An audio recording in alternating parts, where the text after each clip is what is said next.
The laptop had been falling for exactly 3 seconds when Cassandra Bellamy realized two things simultaneously. One, she just destroyed 6 months of irreplaceable work, and two, she was about to cry in front of a stranger. The MacBook Pro hit the marble floor of her office with a sound like breaking bones. The screen cracked in a spiderweb pattern. The solid-state drive, which contained the only copy of her manuscript because she'd been too paranoid about cloud hacking to back it up anywhere else, made a clicking sound that every tech person knows means death. Cassandra stared at the wreckage, not at the $1,500 computer, at the 6 months, the 80,000 words, the memoir she'd been writing at 4 a.m. every morning before starting her day as CEO of Bellamy Enterprises, the story of her mother, her childhood, the truth about how she'd really built her empire, the words that were supposed to prove she was more than just a corporate machine, that she had depth, heart, a soul beneath the quarterly earnings and board votes. Gone. All of it. Because she'd knocked over her coffee reaching for her phone, and the laptop had been balanced on the edge of her desk, and gravity didn't care about manuscripts or memoirs or women who were trying to prove they were human. "Ms. Bellamy," her assistant's voice from the doorway. "IT is here for your 3 p.m. appointment. Something about the server migration?" Cassandra looked up, her vision blurring. Don't cry. CEOs don't cry over computers. CEOs have disaster recovery protocols. CEOs don't write memoirs at 4 a.m. because they're desperate to prove they're more than profit margins and acquisition strategies. "Send them in," Cassandra said, her voice steady despite everything. The IT tech who entered wasn't what she expected. Not the usual 20-something in a company polo with a cart of equipment. Instead, a man in his late 30s wearing a faded yellow t-shirt with Bay Area IT Services in cracked letters, carrying a toolkit that had seen better days. He had dark hair going gray at the temples, kind eyes, and the slightly rumpled look of someone who'd been working since 6 a.m. and forgotten to check a mirror. "Ms. Bellamy?" he said, extending a hand. "Nathan Cole, I'm here about—" "Oh, that's not good." Cassandra felt a laugh bubbling up, hysterical, inappropriate. "No, it's not good. It's—" The laugh came out as a sob. She pressed her mouth, horrified. "I'm sorry, I don't— This isn't—" "Hey," Nathan said gently, his voice the kind of calm that suggested he'd talked people through tech disasters before. "It's okay. Electronics break. That's literally why I have a job. Let me look at it." He knelt beside the laptop, his movements careful and professional. Cassandra watched him examine the damage, his fingers gentle on the cracked screen, his expression focused. And she found herself talking, not because she wanted to, but because the words were pouring out and she couldn't stop them. "It had my manuscript, 6 months of work, every morning at 4 a.m. before anyone else got here, 80,000 words about my mother and how I built this company and all the things I've never told anyone. And I didn't back it up because I was paranoid about security breaches, and now it's gone, and I'm—" Her voice cracked. "I'm 42 years old, and I'm crying over a laptop in front of a stranger." Nathan looked up at her, and there was no judgment in his eyes, just understanding. "You're not crying over a laptop. You're crying over 6 months of words that mattered. That's different." "It's still gone," Cassandra said bitterly. "Maybe not," Nathan said. He opened his toolkit, pulled out equipment Cassandra didn't recognize. "The screen is destroyed, the case is cracked, but solid-state drives are tough. If the fall didn't physically damage the chips, your data is probably intact. I can pull the drive, mount it externally, see what we can recover." Hope flickered in Cassandra's chest. "Really?" "No promises," Nathan cautioned, "but I've recovered data from worse. Give me 30 minutes?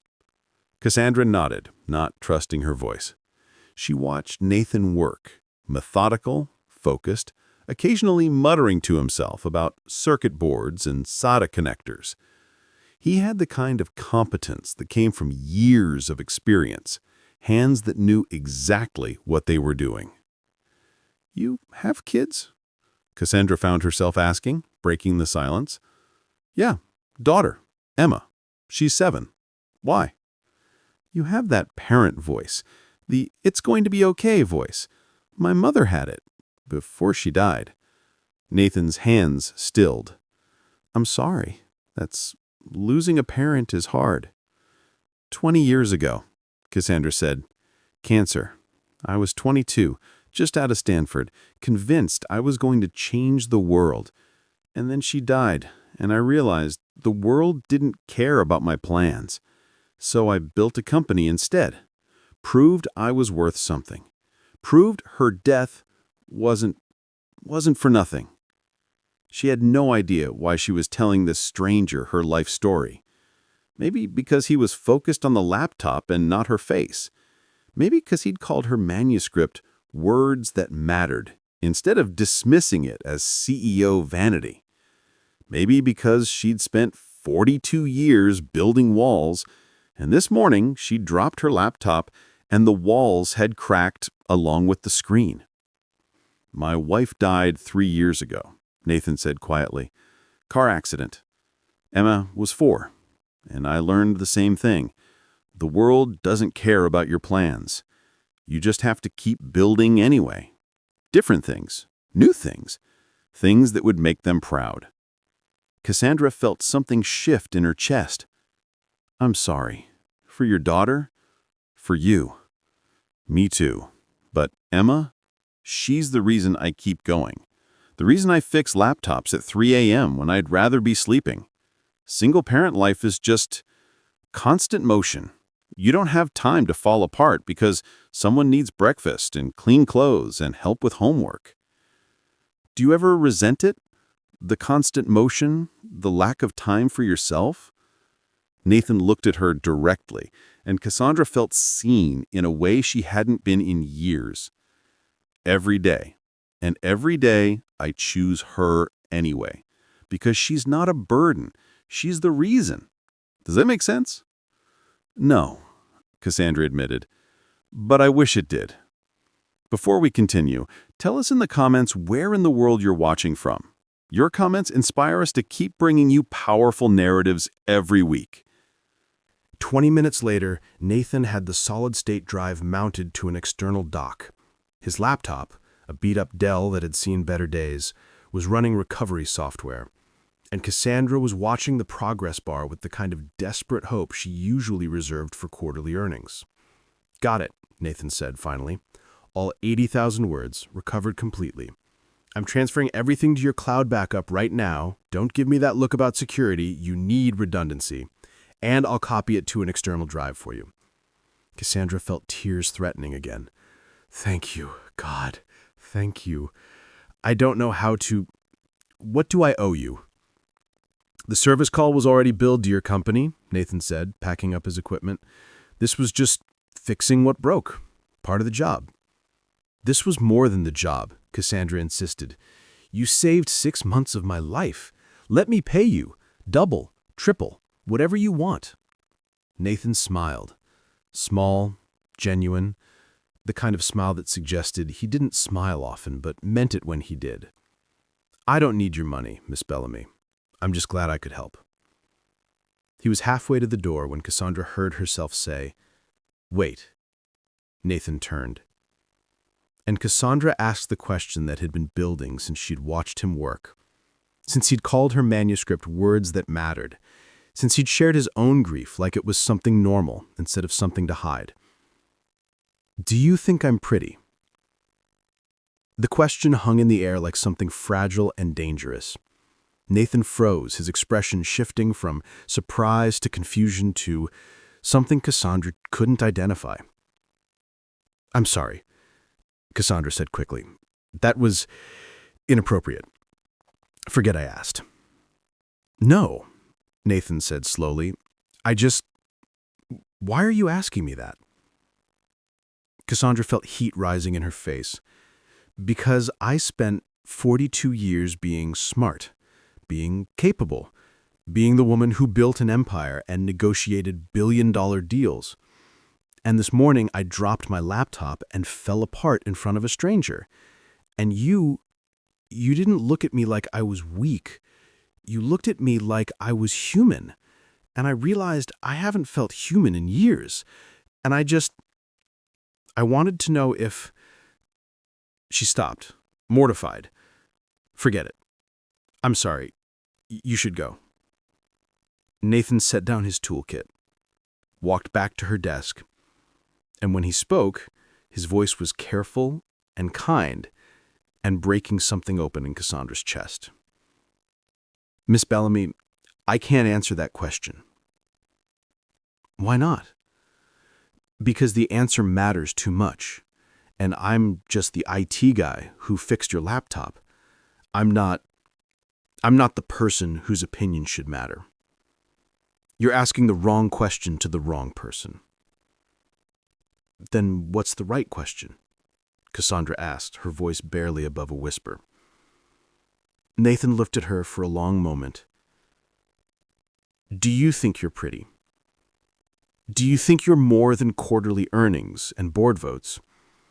Do you think your mother would be proud of the person you've become? Those are the right questions, and only you can answer them. He picked up his toolkit again. Your manuscript is backed up in 3 places now. You won't lose it again. Take care of yourself, Miss Bellamy. And he left, leaving Cassandra standing in her office, staring at a recovered manuscript and the question she'd asked a stranger because she couldn't ask herself. 3 days after the laptop incident, Nathan showed up at Cassandra's office unannounced.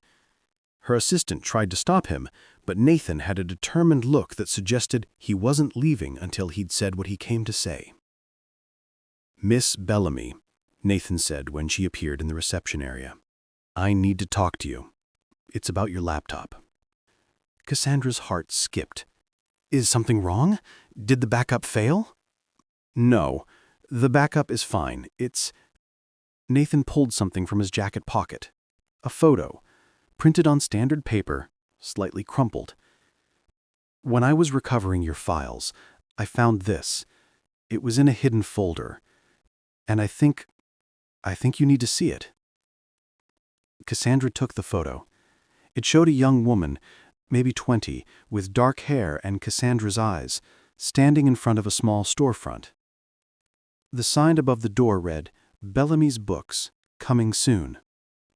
The woman was smiling, her expression filled with hope and excitement. That's my mother, Cassandra said, her throat tight. The year before she got sick, she'd always wanted to open a bookstore, used her entire savings as a down payment on that lease. And then the diagnosis came, and she never opened the store. Spent her savings on treatments that didn't work, died 2 years later, and I built a financial empire to prove her death meant something. But that's not what she wanted, Nathan said gently. Is it? She wanted a bookstore, books and community, and something small and meaningful. And you built something huge and profitable and completely different. Cassandra felt anger flaring. How dare you? You don't know anything about my mother, about what she wanted for me. You're right. I don't. But I know something about building a life your dead spouse would want versus building a life that makes you happy, and I know the difference matters. Your wife, Cassandra said, understanding dawning. You're not doing what she would have wanted? Rachel wanted me to go back to school, get my engineering degree, work for a big tech company, make serious money, provide stability for Emma. And instead, I'm an independent IT contractor who barely makes rent. Because Rachel wanted security, but Emma needs a father who's home for dinner. I chose different. And some days I wonder if I failed Rachel by not honoring her wishes. Did you? Cassandra asked. "I don't know. But I know Rachel's dead, and I'm alive, and Emma is alive. And we get to choose what our lives look like now, not what they would have looked like if Rachel was still here. That's not honoring her memory, that's living in the past." Cassandra looked at the photo again. Her mother, young and hopeful, standing in front of a dream she never got to realize. "I built Bellamy Enterprises to honor her, to prove her death meant something." "But she didn't die for your company. She just died. And you built an empire to give her death purpose, but maybe the purpose should be about you being happy, not you being successful." "I don't know how to be happy. I only know how to be successful." "Then maybe that's what you need to learn," Nathan suggested. He pulled out a business card, the same beat-up cards from before, his name and number in faded ink.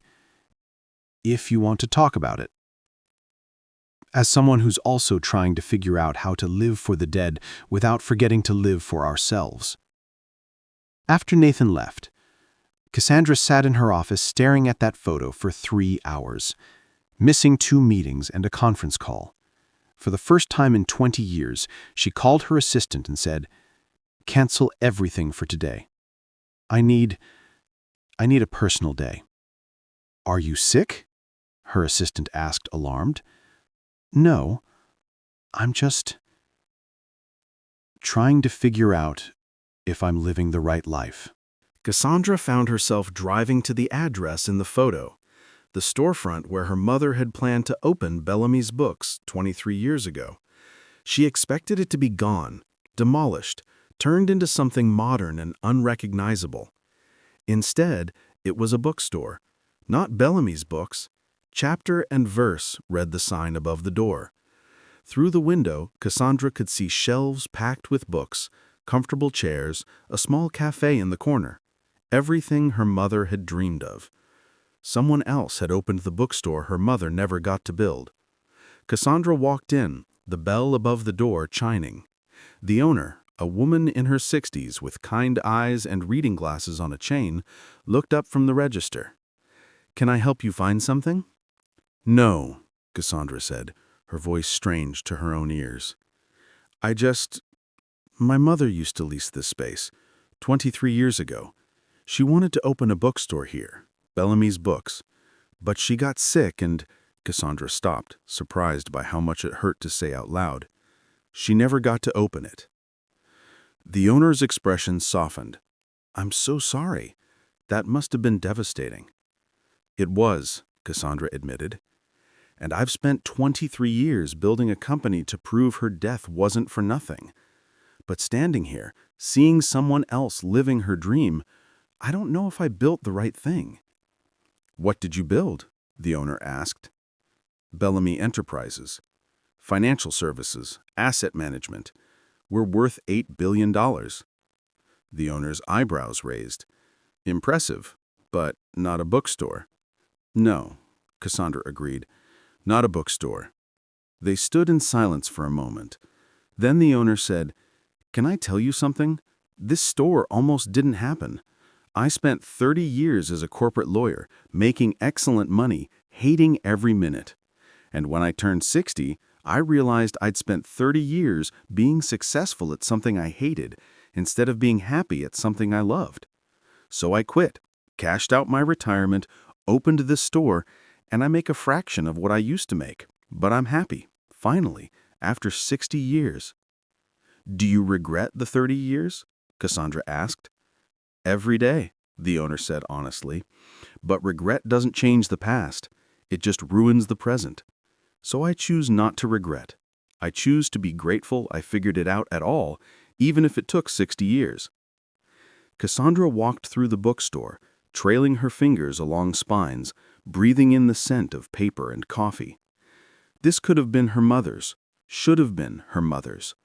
And Cassandra had spent 23 years building something completely different, convinced she was honoring her mother's memory. But had her mother wanted to be honored, or had she just wanted her daughter to be happy? Cassandra didn't know the answer. Wasn't sure she ever would. A week after visiting the bookstore, Cassandra texted Nathan. Not professionally, personally, using the cell number on his beat-up business card. Coffee? I need to talk to someone who understands living for the dead. Nathan responded an hour later. Emma's with grandparents this weekend? Saturday 10 a.m.? There's a park near my place with a good coffee cart. Saturday morning, Cassandra showed up in jeans and a sweater, the first time she'd worn something other than business attire during waking hours in a decade. Nathan was already there, standing by the coffee cart with his daughter, not with grandparents after all. Emma was small for 7, with dark hair and a messy ponytail, and a bright red jacket that was slightly too big. "Sorry," Nathan said when Cassandra approached. "Emma's grandmother got sick last night. Nothing serious, but Emma's stuck with me. Is this okay?" "Of course," Cassandra said, though she had no idea how to talk to children. Emma stared at her with the brutal assessment of 7-year-olds. "You're the lady who cried over her computer." Cassandra blinked. What?" "Dad told me about the lady who dropped her laptop and cried because it had her book inside. He said she was very sad and he had to fix it, and it was a good reminder that computers are fragile and we should always back up our important stuff." "Emma," Nathan said, mortified. "That's not, you weren't supposed to—" "It's fine," Cassandra interrupted. She knelt down to Emma's level. "I did cry. Your dad saved my book. He's very good at fixing things." "He's good at fixing everything," Emma declared. "Computers and breakfast and my nightmares and when I'm sad about Mommy being gone. He's the best dad ever." Cassandra felt something twist in her chest. "I'm sure he is." They walked through the park, Nathan pushing him on swings, Cassandra sitting on a bench, watching, feeling like an anthropologist observing a different species. This was what normal people did on Saturday mornings. Playgrounds and coffee and children laughing. Not board meetings and quarterly reports and measuring worth and profit margins. After Emma ran off to the climbing structure, Nathan sat beside Cassandra. "You wanted to talk about living for the dead?" "I went to the bookstore. The one my mother wanted to open. Someone else opened it. It's beautiful. Everything she dreamed of. And I realized I've spent 23 years building something she never wanted. Something I thought would honor her. But really, I was just trying to make her death mean something. Trying to prove I was worth her sacrifice." "And now?" Cassandra admitted. "I don't know if I built the right thing. I don't know if Bellamy Enterprises honors my mother or if it just honors my guilt. And I keep asking myself that question, the one I asked you. Do you think I'm pretty? Do you think I matter? Do you think I built something worthwhile? And I keep asking it to the wrong people because I can't answer it myself. What would your mother say? If she was here right now?" Cassandra closed her eyes, trying to remember her mother's voice. "She'd ask if I was happy, and I'd lie and say yes, and she'd know I was lying, and she'd ask again, and I'd cry, and she'd hold me and tell me that success wasn't the same as happiness, that building empires was impressive but hollow if you were lonely inside them. Are you lonely?" Cassandra noted. "Desperately. I have a company with 3,000 employees, and I can't name 5 people I'd call friends. I have a penthouse with 4 bedrooms, and I sleep alone every night. I have $8 billion, and I don't know what I'm building it for. And I dropped a laptop and fell apart because that manuscript was the only honest thing I've created in 20 years. And you," she turned to him, "you looked at me like I was a human instead of a CEO, and I haven't felt human in so long I've forgotten what it felt like." Nathan didn't say anything for a long moment, just watched Emma climb the monkey bars, his expression thoughtful. "Can I tell you what I see? When I look at you?" Cassandra's heart hammered. "What?" "I see someone who spent 23 years running from grief, building walls and companies and success stories because stopping means feeling the loss. I see someone who asked me if she was pretty because she's forgotten how to see herself as anything other than an asset or a failure. I see someone who wrote 80,000 words at 4 a.m. because the early morning is the only time she lets herself be vulnerable. And I see someone who's terrified that if she stops running, she'll discover she built the wrong life entirely. Cassandra felt tears sliding down her face. I did build the wrong life. Maybe, Nathan agreed. Or maybe you built the right life for who you were at 22, and now you need to build a different life for who you are at 42. People are allowed to change. Dead people don't get to vote on how the living move forward. But I made promises, Cassandra protested, to my mother, to myself, that I'd make her proud, that her death would mean something. Her death meant she died, Nathan said bluntly. That's all. The meaning you give it is your choice, and you can choose guilt and obligation and building empires to prove you're worthy of surviving, or you can choose to live a life that makes you happy. Both honor her memory, but only one honors you. Emma ran over, breathless and excited. Dad, can we get ice cream, please? It's 10:30 in the morning, Nathan protested. But we're having fun, and Cassandra is here, and when you have guests, you're supposed to be nice. Emma turned to Cassandra with enormous pleading eyes. Do you like ice cream? I don't remember the last time I had ice cream, Cassandra admitted. Emma's jaw dropped. That's so sad. Dad, we have to fix this. Cassandra needs ice cream right now. And somehow, Cassandra found herself in an ice cream shop at 10:45 a.m. on a Saturday morning, eating chocolate chip cookie dough while Emma told her elaborate stories about second grade, and Nathan watched with a small smile that suggested this was the most normal thing in the world. And for the first time in 23 years, Cassandra felt like maybe, normal was something worth wanting. 2 weeks later, Nathan showed up at Cassandra's office again. This time he had Emma with him, and Emma was carrying something carefully wrapped in colorful paper. We made you something, Emma announced, thrusting the package at Cassandra. Open it. Inside was a framed photo, the picture of Cassandra's mother in front of the bookstore, but Emma had drawn around it. Books and flowers and stars and hearts, all in bright colors.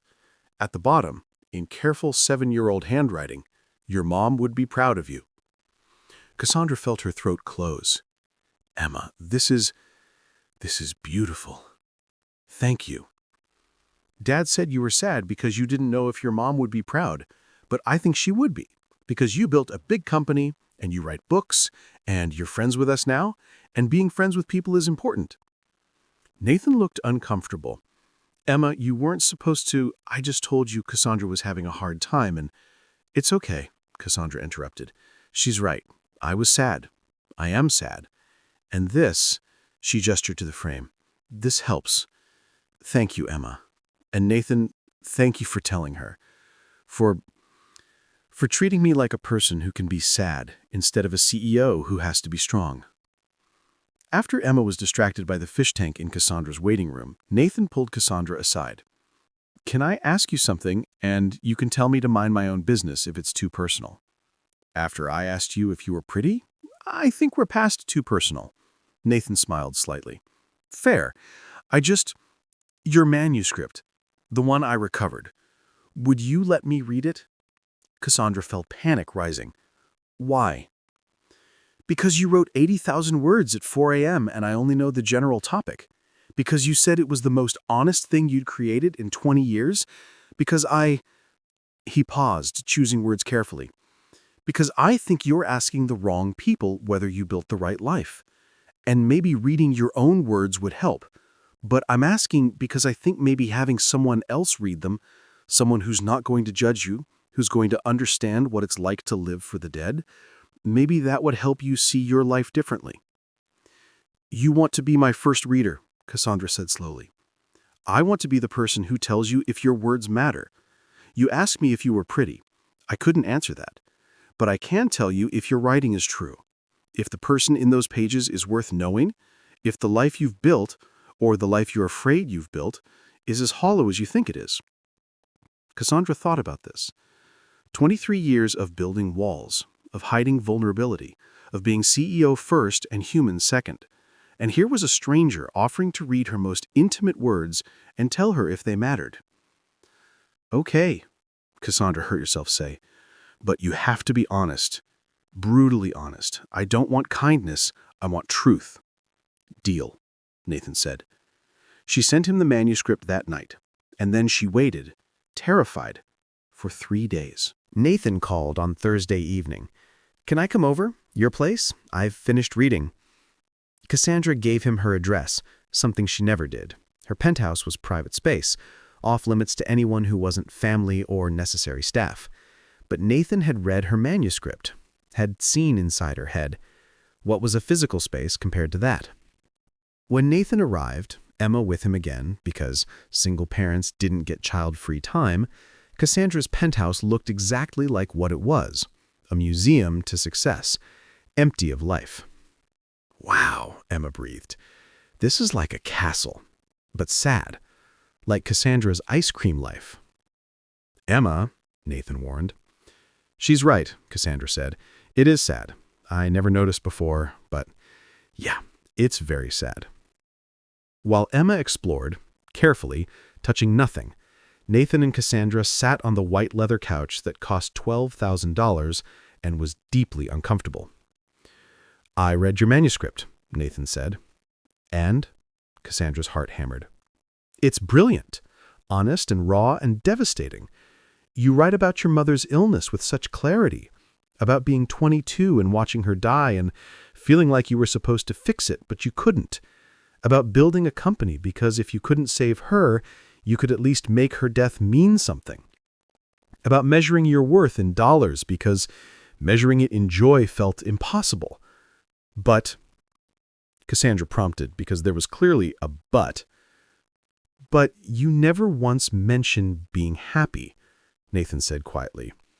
80,000 words about your mother's dream and your success and the empire you built, and not one single sentence about whether you enjoy your life, whether you like who you've become, whether the person writing at 4 a.m. is fulfilled or just still running from that hospital room where your mother died."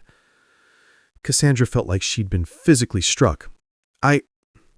You asked me if you were pretty, but that wasn't really the question. The question was, do you think I'm worthwhile? Do you think I matter as a human, not just as a CEO? Do you think the life I've built is enough to justify surviving when my mother didn't? And Cassandra, his voice was gentle but uncompromising. "I can't answer that for you, but your manuscript answers it. You don't think you're worthwhile. You think you're a debt that needs to be paid, that every dollar you earn is proof you deserved to survive. And that's not a life. That's penance." Cassandra was crying now, ugly tears that ruined her makeup and made her nose run. "Then what do I do? I've built this entire life on honoring my mother. If that was the wrong choice, if I've wasted 23 years, you haven't wasted anything. You built an empire, provided jobs for 3,000 people, created financial security. That matters. It's real. But it doesn't have to be the only thing that matters. You can honor your mother by being successful and by being happy. Those aren't mutually exclusive." "I don't know how to be happy," Cassandra whispered. "Then learn," Nathan said simply. "The way you learn to build companies. The way you learn to negotiate billion-dollar deals. Put the same energy into figuring out what makes you happy that you put into quarterly earnings. Start small. Ice cream at 10:45 a.m. Saying yes when a 7-year-old invites you to the park. Writing at 4 a.m. because you want to, not because you're running from grief." Emma appeared beside them, holding something. "Cassandra, you have a picture of your mom on your desk. She looks nice, like someone who would give good hugs." She did. She gave the best hugs. "Do you give good hugs?" Emma asked with devastating simplicity. I don't know. I don't hug people very often." "You should practice. Everyone needs hugs. Even sad CEOs in castle apartments." And then Emma hugged Cassandra, tight and unself-conscious, the way children hug before they learn to be careful with their affection. And Cassandra found herself hugging back, the small person who'd decided they were friends. This child who'd drawn pictures around her mother's photo. This 7-year-old who somehow understood what Cassandra had forgotten. Connection was healing. "Thank you," Cassandra whispered into Emma's hair, "for the drawing, for the hugs, for reminding me I'm allowed to be human." "You're welcome," Emma said seriously. "Now, can we order pizza? Dad says your kitchen doesn't look like anyone's ever cooked in it, and I'm hungry." 1 month after Nathan read her manuscript, Cassandra called an emergency board meeting. Her CFO assumed it was about the Q4 earnings. Her COO thought it was about the merger they'd been negotiating. Her board chair suspected it was about succession planning. None of them expected what Cassandra actually announced. "I'm stepping back from day-to-day operations," Cassandra said, "effective immediately. I'll remain as board chair and majority shareholder, but I'm hiring a new CEO to run Bellamy Enterprises. I'm keeping my office, but I'll only be here 3 days a week. The rest of my time," she paused, "the rest of my time, I'm pursuing other projects." The room exploded. Questions, protests, concerns about stock prices and investor confidence, and whether Cassandra was having some kind of breakdown. "I'm not having a breakdown," Cassandra said firmly. "I'm having a realization. I built this company to honor my mother, to prove her death meant something, to show that I was worthy of surviving when she didn't. And I succeeded. Bellamy Enterprises is worth $8 billion, 3,000 employees, global reach. I did what I set out to do, but—" her voice wavered. "But I forgot to build a life alongside the company. And I'm 42 years old, and I don't know if I'm happy. And I think my mother would be more proud of me figuring that out than she would be of another $1 billion. "What projects?" her CFO asked suspiciously. "I'm opening a bookstore. Bellamy's Books, the one my mother wanted to open 23 years ago. Small, community-focused, exactly what she dreamed of. I'm funding it entirely myself. It won't make a profit for years, maybe ever. But it'll honor her dream the way she actually dreamed it, not the way I reinterpreted it to fit my guilt." "This is insane," her board chair said. "You're walking away from an empire to open a bookstore." "I'm not walking away," Cassandra corrected. "I'm expanding. I'm building something in addition to the empire, not instead of it. I'm allowing myself to want more than success, to want connection and community and something small and meaningful alongside something large and profitable. And if the bookstore fails," her COO challenged, "then it fails. And I'll have tried something that mattered to me instead of just doing something that looked good on paper. That's enough." After the meeting, after the protests and the negotiations and the lawyers drawing up transition agreements, Cassandra went to Nathan's apartment, knocked on the door, waited nervously. Nathan answered, surprised. "Cassandra, what?" "I'm opening a bookstore. Bellamy's Books. The one my mother wanted 23 years ago. Small, community-focused, exactly what she dreamed of. I'm funding it entirely myself. It won't make a profit for years, maybe ever. But it'll honor her dream the way she actually dreamed it, not the way I reinterpreted it to fit my guilt. I'm writing, not at 4 a.m., but during actual business hours, because writing matters and it deserves a real time.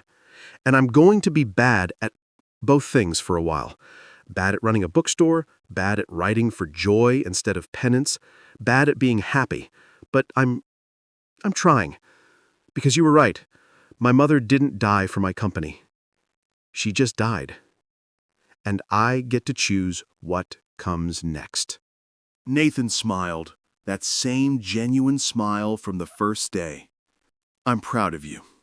I couldn't answer your question," Cassandra said, "when you asked what my mother would say if she was here, but I'm starting to figure it out.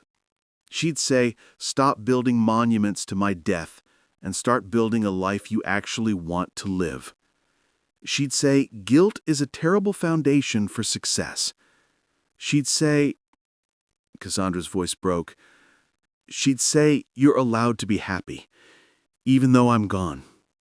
Especially because I'm gone." "Yeah," Nathan agreed quietly. "I think she would. Can I ask you something? And this time I want an answer. Okay? Do you think I'm making the right choice? Stepping back from the company?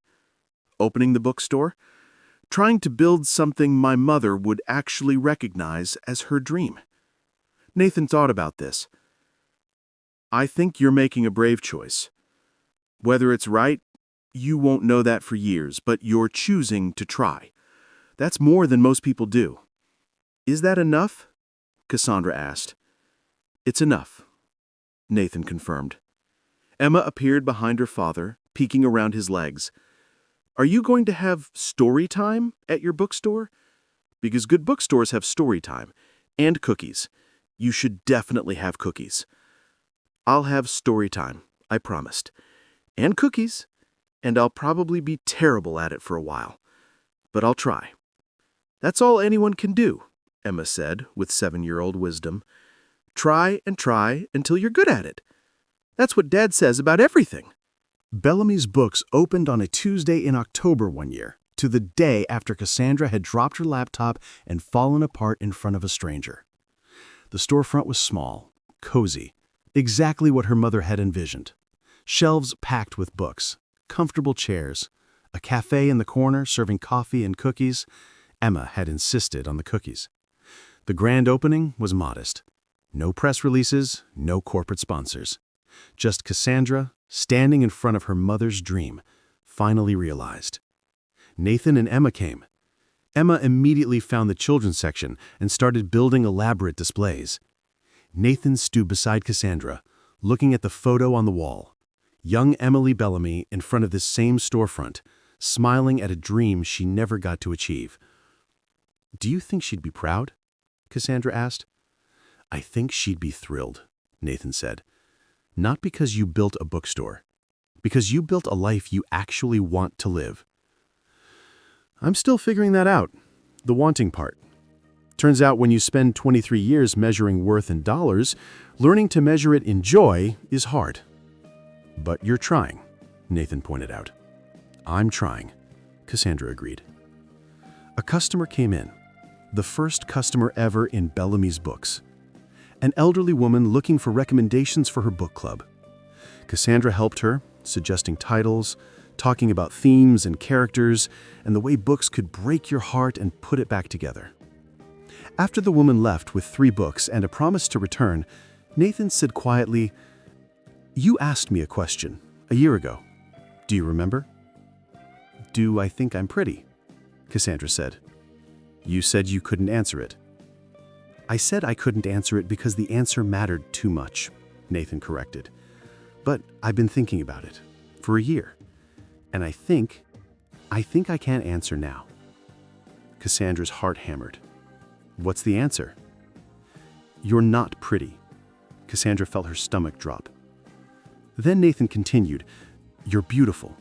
Not because of how you look, though you're striking when you're not armoring yourself in corporate suits, but because you dropped a laptop and fell apart and then spent a year rebuilding yourself into someone who could open a bookstore and mean it. Because you wrote 80,000 words at 4 a.m. about grief and guilt, and then you chose to write different words about hope. Because you asked a stranger the most vulnerable question possible, and then you actually listened to the answer. That's not pretty, Cassandra said, her voice unsteady. That's just human. Exactly, Nathan agreed. You're beautifully, devastatingly human. That's what I see when I look at you. Not a CEO, not a monument to grief. Just a person who's trying to live instead of just survive. Is that enough? Cassandra asked the question she'd been asking for a year, to Nathan and herself and her dead mother. It's everything, Nathan said. Emma ran over holding a book. Cassandra, can I check this out? And can I have a cookie? And can we have story time? You promised story time. Yes, to all of those things, Cassandra said, laughing.